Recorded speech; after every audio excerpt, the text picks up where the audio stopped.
नमस्कार दोस्तों, आपका स्वागत है आपके अपने चैनल स्टडी वाइंस ऑफिशियल पर।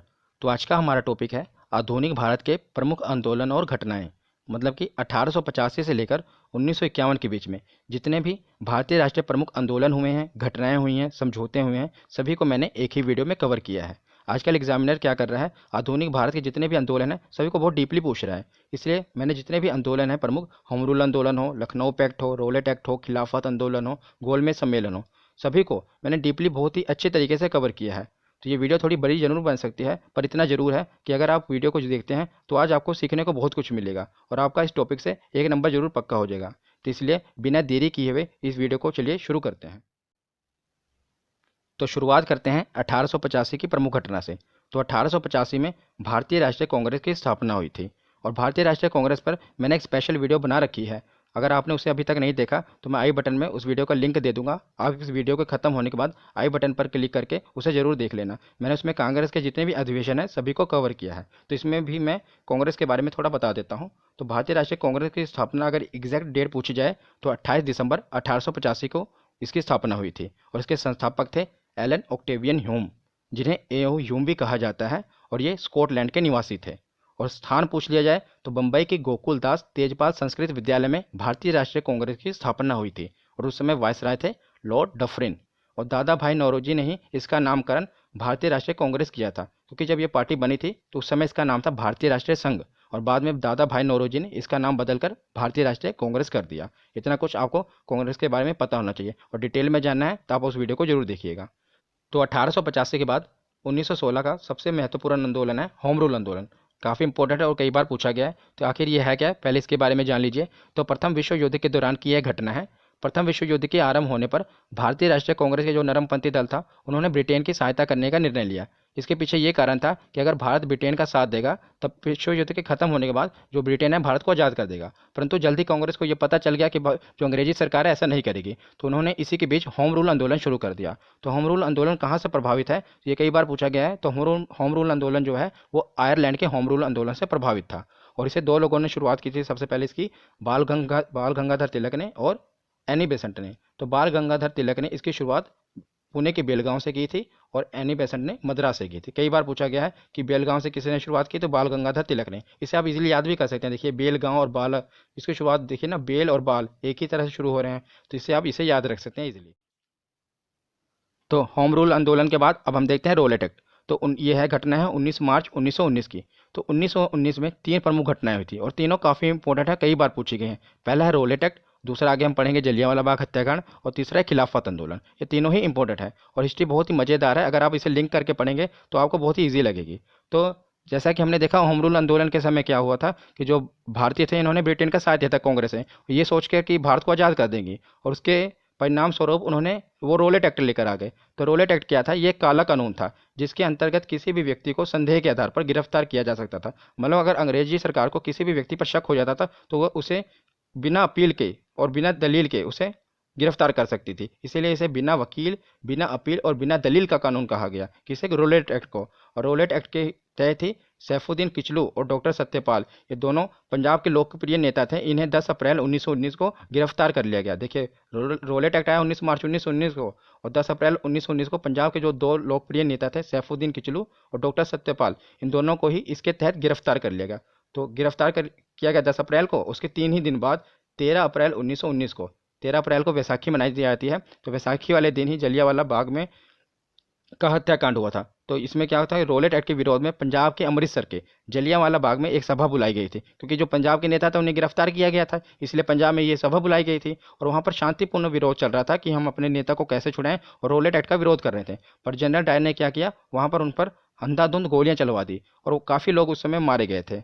और इस घटना के विरोध में महात्मा गांधी जी ने केसरी हिंद की उपाधि और रविंद्रनाथ टैगोर ने सर की उपाधि लौटा दी थी। इन्हें अंग्रेजी सरकार के द्वारा केसरी हिंदी की तो उपाधि मिली थी महात्मा गांधी जी को, और सर की उपाधि मिली थी रविंद्रनाथ टैगोर जी को। दोनों ने इस उपाधि को इस घटना के बाद त्याग दिया और इसे लौटा दिया वापस अंग्रेजी सरकार को। आज भी आप देखते हैं मीडिया में, आपने खबर सुनी होगी, जब भारतीय सरकार से लोग असंतुष्ट होते हैं तो अपनी पद्म विभूषण की उपाधि, पद्मश्री की उपाधि लौटा देते हैं ना, आप सुनते हैं कि पुरस्कार लौटाए गए। तो उस समय भी महात्मा गांधी जी ने केसर हिंद की उपाधि उन्हें मिली थी और रविंद्रनाथ टैगोर को सर की उपाधि मिली थी। ये क्वेश्चन पूछा जाता है कि किस घटना के बाद उन्होंने ये उपाधि लौटा दी थी, तो जलियांवाला बाग हत्याकांड के बाद उन्होंने ये उपाधि लौटा दी थी।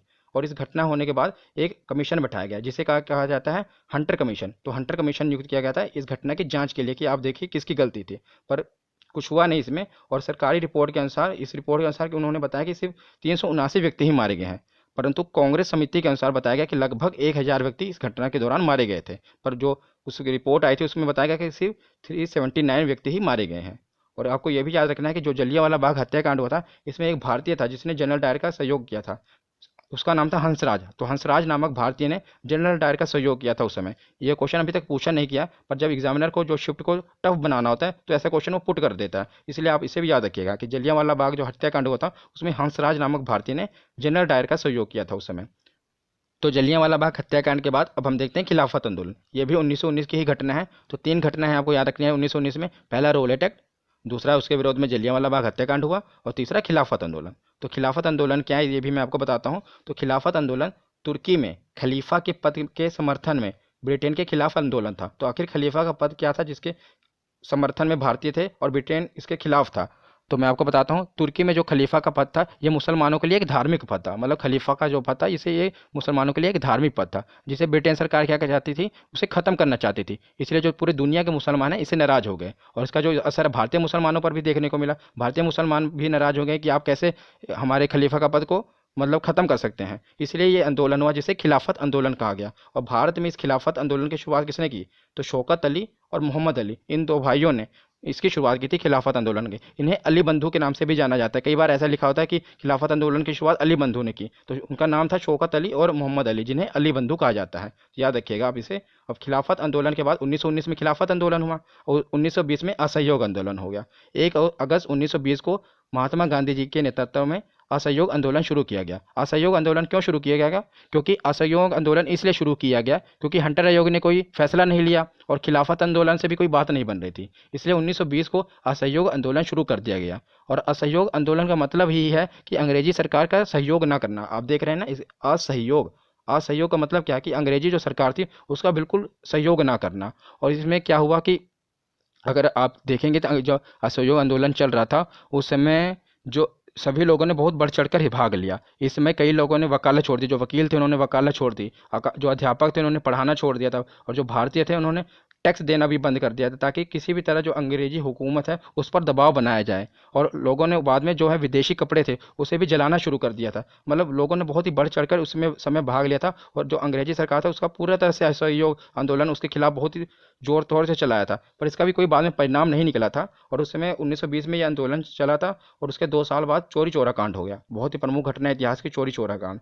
तो महात्मा गांधी जी के असहयोग आंदोलन के दौरान 4 फरवरी 1922 को कुछ लोगों की गुस्साई भीड़ ने क्या किया, गोरखपुर के एक थाना था चोरी चोरा, तो उसमें पुलिस थाने में आग लगा दी, जिसमें क्या हुआ 23 पुलिस वालों की मौत हो गई। क्या हुआ था कि उस समय असहयोग आंदोलन चल रहा था और लोग अपना विरोध जता रहे थे, तो उस समय पुलिस ने क्या किया, अंधाधुंध फायरिंग कर दी थी लोगों के ऊपर। तो जो भीड़ है वो गुस्सा में आ गई, तो उन्होंने क्या किया, जो भी थाना था उसमें आग लगा दी थी, और लोगों के जो पुलिस थे उसको भी उन्होंने आग में झोंक दिया था, और कई पुलिस वाले इसमें जख्मी हो गए थे। तो ये जो हिंसक घटना हो गई थी, इसके बाद गांधी जी ने क्या किया, असहयोग आंदोलन को बंद कर दिया, मतलब वहीं पर खत्म कर दिया। क्योंकि गांधी जी जो थे वो हिंसा के विरोध में थे ना, तो जो जो चोरी चोरा कांड हुआ था उसके बाद गांधी जी ने क्या किया, जो असहयोग आंदोलन चल रहा था उसे खत्म कर दिया। तो 1922 के बाद अब हम देखते हैं 1930 का सविनय अवज्ञा आंदोलन। इसके बीच में भी गांधी जी ने कई आंदोलन किए, पर मैंने उसको स्पेशल एक वीडियो में बता रखा है। गांधी जी से रिलेटेड जितने भी आंदोलन हैं सभी को मैंने उस वीडियो में बताया, छोटी सी वीडियो में है। मैं आई बटन में उसका भी लिंक दे दूंगा, आप उसे जरूर देख लेना। इसमें मैं बस ये प्रमुख प्रमुख आंदोलन को ही कवर कर रहा हूँ। तो उसके बाद देखते हैं सविनय अवज्ञा आंदोलन को। तो सविनय अवज्ञा आंदोलन की शुरुआत हुई थी, गांधी जी ने की थी 12 मार्च 1930 को, और इसकी शुरुआत की थी दांडी मार्च से। तो ये आखिर आंदोलन गांधी जी को करना क्यों पड़ा, सविनय अवज्ञा आंदोलन? इसका आंदोलन इसलिए करना पड़ा कि गांधी जी ने क्या किया, 31 जनवरी 1930 को कुल 11 मांगे रखी थी, जिसे कहा जाता है 11 सूत्रीय मांग। ये काफ़ी इंपॉर्टेंट है, 11 सूत्रीय मांग। 11 मांगे थी उसमें, मैं आगे बताऊंगा कि वो कौन कौन सी 11 मांगे थी। तो वायसराय उस समय थे लॉर्ड इरविन, उनके सम्मुख क्या क्या गांधी जी ने 11 कुल मांगे रखी थी, और लॉर्ड इरविन ने क्या किया, उसे अस्वीकार कर दिया, मतलब उसे नहीं माना। जिसके परिणाम स्वरूप गांधी जी ने सविनय अवज्ञा आंदोलन को शुरू कर दिया, और काफ़ी जोरों से इस आंदोलन को शुरू किया। तो सविनय अवज्ञा आंदोलन के दौरान ही गोल में सम्मेलन शुरू हो गया। 3 गोलमेज सम्मेलन हुए थे और काफ़ी इंपॉर्टेंट है, मोस्ट इंपॉर्टेंट। कई बार एग्जामिनर इनसे सवाल पूछता है और बहुत ही डीपली पूछता है, इसलिए मैंने बहुत ही अच्छे तरीके से इसे कवर किया है, ध्यान से सुनिएगा। तो 3 गोलमेज सम्मेलन हुए थे। पहला हुआ था 1930 को, दूसरा हुआ था 1931 को और तीसरा हुआ था 1932 को। तीनों लगातार हैं, इसलिए आपको याद करने में मुश्किल नहीं होगी। याद रखिएगा, सविनय अवज्ञा आंदोलन चल रहा था 1930 को, उसी दौरान गोलमेज सम्मेलन शुरू हो गया। तो आखिर ये गोलमेज सम्मेलन क्यों शुरू हुआ? तो सविनय अवज्ञा आंदोलन के खत्म करने के लिए अंग्रेजों ने सोचा कि क्यों ना महात्मा गांधी को लंदन बुलाया जाए और लंदन बुलाकर उन्हें कुछ प्रस्ताव दे उनके सामने रखे जाएं कि हम आपकी इतनी बातों को मान लेंगे और आप ये जो है सविनय अवज्ञा आंदोलन को खत्म कर दो। इसलिए लंदन में गोलमेज सम्मेलन को रखा गया। तो इसे आप जैसे नाम के देख रहे हैं, गोल मेज मतलब राउंड टेबल, तो इसे राउंड टेबल कॉन्फ्रेंस कहते हैं, क्योंकि उस समय ये राउंड टेबल पर ही सम्मेलन हुआ था। अब इसका भी एक मतलब होता है, जैसे कि आप ये देख रहे हैं रेक्टेंगुलर टेबल, यहाँ पर जो व्यक्ति बैठता है वो क्या होता है, वो हेड होता है। घर का जो आप डाइनिंग टेबल भी देखेंगे कि जहाँ पर सब बैठकर रोटी खाते हैं, वहाँ पर भी आप इस चेयर पर किसको बैठाते हैं? घर के जो मुखिया होते हैं, और बाकी फैमिली के मेंबर यहाँ पर बैठते हैं।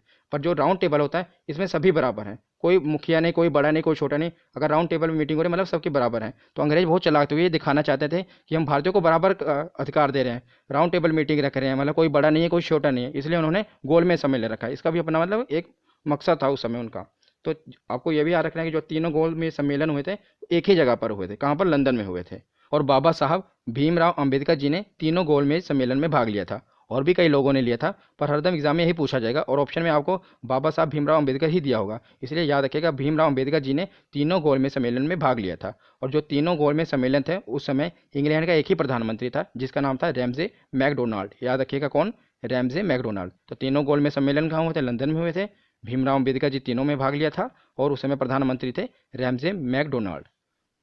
तो अब देखते हैं पहला गोलमेज सम्मेलन। तो पहला गोलमेज सम्मेलन हुआ था 12 नवंबर 1930 को। आपको बस 1930 याद रखना है, डेट आपको नहीं याद रखनी। और ये कहाँ पर हुआ था? तो सेंट जेम्स पैलेस, जो कि लंदन में है, वहीं पर पहला गोलमेज सम्मेलन हुआ था। और उस समय वायसराय कौन थे? तो लॉर्ड इरविन वायसराय थे उस समय। और भारतीय राष्ट्रीय कांग्रेस और महात्मा गांधी जी ने इसमें भाग नहीं लिया था, क्योंकि 1930 में क्या चल रहा था? सविनय अवज्ञा आंदोलन चल रहा था, सभी अंग्रेजों के विरोध थे, तो कैसे उसमें भाग लेंगे? इसलिए कांग्रेस ने और महात्मा गांधी जी ने इसमें भाग नहीं लिया था।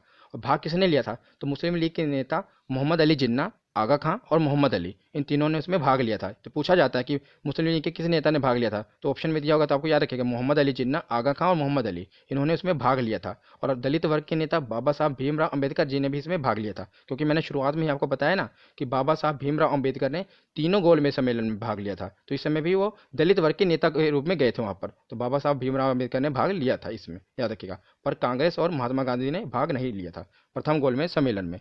तो प्रथम गोलमेज सम्मेलन के बाद अब हम देखते हैं गांधी इरविन समझौता। तो जो पहला गोलमेज सम्मेलन था वो अंग्रेजों ने क्यों रखा था? ताकि गांधी जी को बुलाया जाए और उनसे कुछ जो लुभावने प्रस्ताव उन्हें दिया जाए और उसके बाद उन्हें कहा जाए कि जो आप सविनय अवज्ञा आंदोलन कर रहे हैं इसे खत्म कर दीजिए।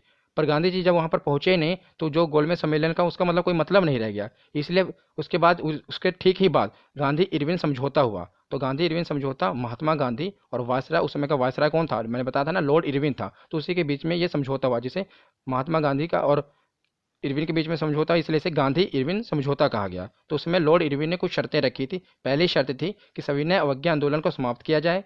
दूसरी शर्त थी कि कांग्रेस जो है दूसरे गोलमेज सम्मेलन में भाग लेने लंदन आए।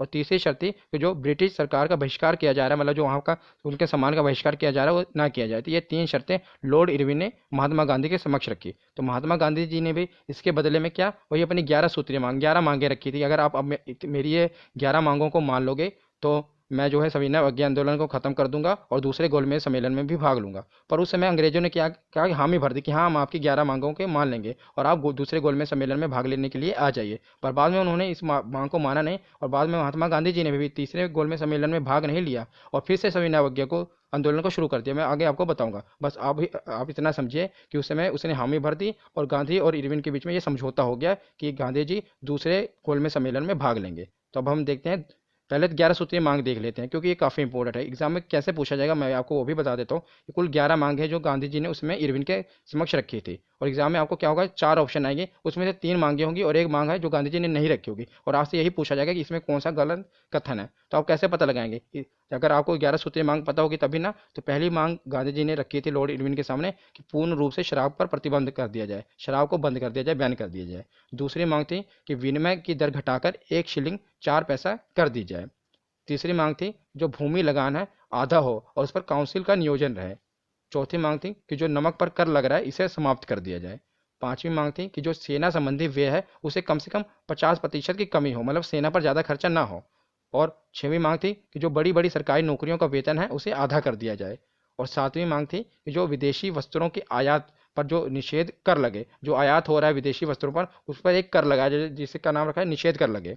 और आठवीं जो मांग थी वो थी कि भारतीय समुद्री तट पर केवल भारतीय जहाज़ों के लिए सुरक्षित रहे, मतलब जो भारतीय जहाज है उनके लिए सुरक्षित किया जाए उसे, और इसके लिए कानून का निर्माण हो। और नौवीं मांग थी कि जो सभी राजनीतिक बंदी हैं उन्हें छोड़ दिया जाए, मतलब जिन्हें को भी अंग्रेजी सरकार ने क्या किया बंदी बनाकर रखा हुआ राजनीतिक लोगों को उनको छोड़ दिया जाए। और 10वीं मांग थी कि गुप्तचर पुलिस हटा दी जाए अथवा उस पर जनता का नियंत्रण रहे। मतलब अंग्रेजों ने क्या किया था ना, आपको पता है रोलेट एक्ट लगाया था, मतलब किसी को भी शक के आधार पर गिरफ्तार कर दिया जाए, जिसे गुप्तचर पुलिस कहा गया था। उसे उन्होंने गांधी जी ने कहा इसको हटा दिया जाए। और 11वीं मांग थी कि आत्मरक्षा के लिए हथियार की अनुमति दी जाए, कि अगर किसी भी व्यक्ति को अपनी रक्षा के लिए हथियार रखने की अनुमति दी जाए। ये कुल 11 मांगे थी जो उस समय गांधी जी ने इरविन के समक्ष रखी थी, इसलिए आपको इसे पता होना चाहिए। तो अब हम देखते हैं दूसरा गोलमेज सम्मेलन। तो दूसरा गोलमेज सम्मेलन हुआ था 1931 को। तो गांधी इरविन के बीच में समझौता हुआ, तो उसके समझौते के तहत क्या करना था कि गांधी जी को इस सम्मेलन में भाग लेना था। तो गांधी जी ने इस सम्मेलन में भाग लिया था। तो ये कहाँ पर हुआ था, तो सेंट पॉल पैलेस जो कि लंदन में है, क्योंकि तीनों सम्मेलन कहाँ पर हुए थे, तो लंदन में ही हुए थे। और उसमें वायसराय कौन था, तो लॉर्ड लिनलिथगो उस समय वायसराय था। पहले सम्मेलन में कौन वायसराय था, लॉर्ड इरविन, और दूसरे में लॉर्ड लिनलिथगो। तो कौन कौन से सदस्य ने इसमें भाग लिया था, तो मुस्लिम लीग की तरफ से मोहम्मद अली जिन्ना आए थे, और दलित वर्ग के नेता बाबा साहब भीमराव अम्बेडकर, इन्होंने तो तीनों ही सम्मेलन में भाग लिया था। और सबसे महत्वपूर्ण क्या है कि कांग्रेस की तरफ से प्रतिनिधि कौन आए थे, महात्मा गांधी। और महात्मा गांधी जी एस राजपूताना नामक जहाज से लंदन आए थे। एसएससी में कई बार पूछा गया है कि महात्मा गांधी जी किस जहाज से लंदन आए थे दूसरे गोलमेज सम्मेलन में भाग लेने के लिए, तो याद रखिएगा एस राजपूताना जहाज से। और जब महात्मा गांधी जी लंदन आए थे तो एक फ्रैंक मॉरिस अंग्रेज व्यक्ति था, उसने गांधी जी को अर्धनग्न फकीर कहा था उस समय। याद रखिएगा, ये भी पूछा गया है कि गांधी जी को अर्धनग्न फकीर किसने कहा था, तो फ्रैंक मॉरिस ने। जब गांधी जी दूसरे गोलमेज सम्मेलन में भाग लेने के लिए लंदन आए थे तो उस समय फ्रैंक मॉरिस ने गांधी जी को अर्धनग्न फकीर कहा था। तो दूसरे गोलमेज सम्मेलन के बाद अब हम देखते हैं तीसरा गोलमेज सम्मेलन। ये इतना इंपॉर्टेंट नहीं है क्योंकि पूछा नहीं जाता, बस आप इसकी डेट याद रखिएगा। जो पहला 30 में हुआ था, दूसरा 31 में, ये 32 में हुआ, लंदन में ही था। तो उसके बाद जब दूसरे गोलमेज सम्मेलन के बाद जब गांधी जी ने भाग लिया, पर जो 11 सूत्रीय मांग रखी थी गांधी जी ने, उसको अंग्रेजी सरकार ने माना नहीं। उन्होंने बस इसलिए हमें भर दिया था ताकि गांधी जी गोलमेज सम्मेलन में भाग ले, पर जब उन्होंने माना नहीं तो कांग्रेस ने उसके बाद इसका भी बहिष्कार कर दिया। और मतलब फिर ये क्या हुआ, यह सम्मेलन भी पूरी तरह से असफल रहा इसमें, क्योंकि कांग्रेस ने भाग ही नहीं लिया, महात्मा गांधी जी ने भाग ही नहीं लिया। और उन्होंने फिर से जो सविनय अवज्ञा आंदोलन को थोड़े समय के लिए स्थगित किया था, उन्होंने फिर से उसकी शुरुआत की थी। तो यहाँ पर तीनों गोलमेज सम्मेलन खत्म होते हैं। अब उसके बाद हम देखते हैं पूना समझौता। तो पूना समझौता क्या है, जैसे 1930, 31, 32 तीनों सम्मेलन हुए, तो 1932 में क्या हुआ, पूना समझौता। क्योंकि महात्मा गांधी जी ने जब सविनय अवज्ञा आंदोलन दोबारा शुरू किया तो अंग्रेजों ने क्या किया, उन्हें जेल में डाल दिया। कहाँ के जेल में, तो यरवदा जेल, ये पुणे में है, वहाँ पर महात्मा गांधी जी को बंद कर दिया गया। तो उसी समय महात्मा गांधी जी और भीमराव अम्बेडकर जी के बीच में एक समझौता हुआ था जिसे पूना समझौता कहा जाता है। ये भी महत्वपूर्ण है। अभी जो आरआरबी के पेपर चल रहा है एनटीपीसी का, उसमें ये पूछा गया था कि जो पूना समझौता हुआ है ये किसके बीच में हुआ था, तो याद रखिएगा महात्मा गांधी और भीमराव अम्बेडकर जी के बीच में पूना समझौता हुआ था। कहाँ पर, यरवदा जेल में, क्योंकि उस समय गांधी जी को यरवदा जेल में बंद किया गया था। और इसका परिणाम क्या निकला, क्योंकि मतलब कि जो समझौता हुआ अम्बेडकर जी के बीच में और महात्मा गांधी जी के बीच में, इसका परिणाम क्या निकला, तो क्या हुआ, जो केंद्रीय विधानमंडल में दलित वर्ग के लिए जो सुरक्षित रिजर्व सीटें होती हैं उसे 18% बढ़ा दिया गया। आज भी आप देखते हैं ना कि लोकसभा राज्यसभा में एससी कास्ट हो या एसटी जाति के लिए वहाँ पर रिजर्व सीटें होती हैं, तो उस समय भी केंद्रीय विधानमंडल में दलित वर्ग के लिए सुरक्षित सीटों को 18% बढ़ा दिया गया। और जो प्रांतीय विधानमंडल था उसमें पहले दलित वर्ग की 71 सीटें थी, 71 थी, और जिसे बढ़ाकर 148 कर दिया गया। दोनों याद रखिएगा, पुनः समझौता। तो पुनः समझौता के बाद ये हुआ था अपना 1932 को। उसके बाद हम आते हैं सीधा 1940 में। तो 1940 में पाकिस्तान की मांग उठ पड़ी। तो पाकिस्तान की मांग किसने की, तो 24 मार्च 1940 को लाहौर का अधिवेशन हुआ था। इसकी मैंने चर्चा की थी ना कांग्रेस के अधिवेशन में, अगर आपने इस वीडियो को नहीं देखा जरूर देख लीजिएगा, मैंने सभी अधिवेशन की उसमें विस्तार से चर्चा की है। तो 24 मार्च 1940 को लाहौर अधिवेशन हुआ। मुस्लिम लीग ने इसमें पाकिस्तान की मांग की। मुस्लिम लीग के नेता कौन थे प्रमुख, मोहम्मद अपने जिन्ना साहब, उन्होंने ही इसकी मांग की कि हमें अलग पाकिस्तान चाहिए। तो उसके बाद 1947 को 3 जून 1947 को माउंट बेटन योजना आई। तो माउंट बेटन योजना के तहत उस समय वायसराय थे माउंट बेटन। तो 3 जून 1947 को वायसराय माउंट बेटन ने भारत के विभाजन की योजना रखी और उन्होंने भारत और पाकिस्तान को अलग कर दिया। तो भारत जो है 15 अगस्त 1947 को अपनी आज़ादी मनाता है और पाकिस्तान 14 अगस्त 1947 को अपनी आज़ादी मानता है। वो मानता है कि मैं 14 अगस्त 1947 को आज़ाद हुआ था पाकिस्तान।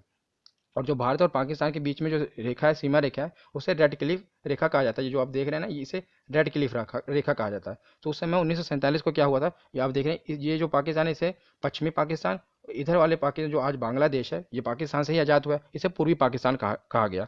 तो उस समय इसके जो रेड क्लिफ रेखा क्यों कहा जाता है, क्योंकि माउंटबेटन ने तो इसकी योजना रखी थी कि अलग कर दिया जाए, पर रेड क्लिफ को इसकी मतलब कार्यभार सौंप दिया कि आप पूरे भारत का जो है नक्शा, इसको भारत को पाकिस्तान से अलग कीजिए। तो वो बैठा, उसने नक्शा रखा। रेड क्लिफ कभी भी, आपको बात बता दूं कि रेड क्लिफ कभी भी भारत नहीं आया था, मतलब उसने ये नहीं देखा कि भारत में क्या है, कुछ नहीं, बस उसने नक्शा रखा और जो भी इस तरफ के थाने थे, मतलब सभी थानों को आपस में कनेक्ट कर दिया। अब आप देखते हैं ना, आपके इलाके का थाना होता है, उसमें उसने क्या किया, जो भी इधर के थाने थे सभी को आपस में खींच दिया, लाइन खींच दी, और इधर बैठा इधर भी लाइन में खींच दी, इधर भी थानों को मिला दिया और कहा कि ये पश्चिमी पाकिस्तान, पूर्वी पाकिस्तान हो गया और ये पश्चिमी पाकिस्तान हो गया। और आप देखते होंगे कि उसमें कई लोगों के खेत क्या हुआ, भारत में थे और घर पाकिस्तान में, इसी कारण क्योंकि उसने बैठा, उसने बस सीधे लाइन खींच दी कि भाई ये इतने जो थाने हैं सबको आपस में कनेक्ट कर दिया और कह दिया कि भाई ये पाकिस्तान बन गया। उसको ये नहीं पता था कि भाई थाने कहाँ है, किसी खेत कहाँ पर है, घर कहाँ पर है, कुछ नहीं, बस उन्हें ऐसे नक्शा रखा और भारत और पाकिस्तान का बंटवारा कर दिया। तो ये जो एक फैक्ट था मैं आपको बता रहा हूँ, अब बस आपको तो ये याद रखना है कि रेड क्लिफ लाइन कहा जाता है इसको, और माउंटबेटन योजना के तहत अलग किया गया था। उसके बाद आखिर में सबसे इंपॉर्टेंट है भूदान आंदोलन, ये भी काफ़ी इंपॉर्टेंट है। और 1951 को विनोबा भावे ने भूदान आंदोलन शुरू किया था। तो उन्होंने ये भूदान आंदोलन क्या है इसके बारे में बताता हूँ। तो जब भारत आज़ाद हुआ था, तो भारत की आज़ादी के बाद ये देखा गया था कि जो ज़्यादातर ज़मीनें थी वो ज़मींदारों के पास थी, क्योंकि उन्होंने कब्जा कर रखा था, और जो भारत के जो बेचारे किसान थे, गरीब थे, उनके पास कोई ज़मीन नहीं थी। तो विनोबा भावे ने उनसे ज़मीनों को, जो जमींदार थे, उनसे जमीनों को दान देने को कहा कि आप दान दीजिए, और इसे भूदान आंदोलन कहा गया। तो लोगों ने दान दी भी, जो जमींदार थे उन्होंने जमीनों को दान दिया, और सबसे पहले रामचंद्र रेड्डी ने सबसे पहले भूमि दान की थी। इनका नाम याद रखिएगा, क्योंकि इन्होंने सबसे पहले दान की थी, इसलिए इसे भूदान आंदोलन कहा गया, क्योंकि जमींदारों ने अपनी भूमि का दान किया था। तो आज की ये वीडियो यहीं पर खत्म होती है। कैसी लगी आपको वीडियो, कमेंट पे जरूर बताना, और वीडियो को लाइक और शेयर जरूर करना। धन्यवाद।